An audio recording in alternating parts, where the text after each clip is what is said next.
భారతదేశంలో అమ్ముతున్నారు. ఒక ప్రోటీన్ 1483 కోట్ల ప్రోటీన్ మార్కెట్లో పోతున్నది. మెడిసిన్ మీద అయ్యే ఖర్చు ఏంటంటే ఒక సామాన్య మానవునికి 10 సంవత్సరాల కింద 700 రూపాయలు ఖర్చు అయితే ఇవాళ 2000 రూపాయలు ఖర్చు అవుతున్నది. అంటే ఇట్లా రోగాల పాలవుతూ ఫార్మా కంపెనీలను బతికిస్తున్నారు. ఇవాళ భారతదేశంలో టాప్ ఫార్మా కంపెనీ అరబిందో కానీ, దివీస్ కానీ, ఇట్లాంటి కంపెనీస్, రెడ్డీస్ కానీ టాప్ 10 ఫ్యామిలీస్లో వాళ్ళే ఉన్నారు. ఎందుకు అంటే వాళ్ళు ఇచ్చే మందులను మనం డాక్టర్స్ రాస్తున్నారు, మనం తింటున్నాం.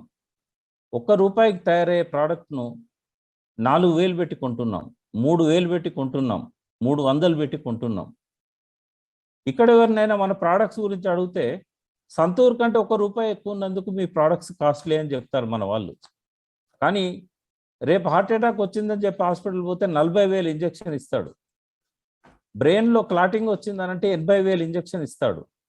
కోవిడ్ అప్పుడు 30 లక్షల బిల్లులు కట్టి కూడా కాపాడుకోలేకపోయిండు.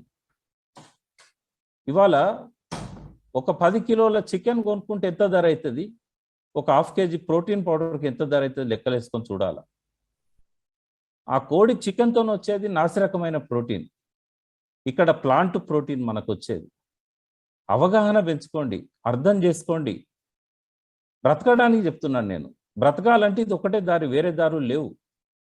అందరిలాగా అర్ధాంతరంగా చావాలనుకున్నప్పుడు ఏ దారి అవసరం లేదు. ఫ్రెండ్స్, ఇలా డబ్బులు ఎట్లా వస్తే ఒక 2 మాటలు చెప్పి నేను క్లోజ్ చేస్తాను. చెప్పడం మా బాధ్యత, మా ధర్మం.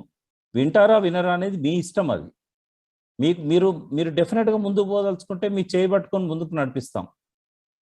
గ్యారంటీగా మాకు ₹1,00,000 వచ్చేదాకా మా చేయి వదిలిపెట్టద్దు అంటే ఏడాది లోపల మీకు ₹1,00,000 కాకపోయినా 50,000 అయినా రావడానికి మా వంతు ప్రయత్నం మేము చేస్తాం. ఇది ఇచ్చిపుచ్చుకునే ధోరణిలో ఉండే బిజినెస్ ఇది. మీరు గ్రో అయితే మేము గ్రో అవుతాం, మేము గ్రో కావాలంటే మీరు గ్రో కావాలి.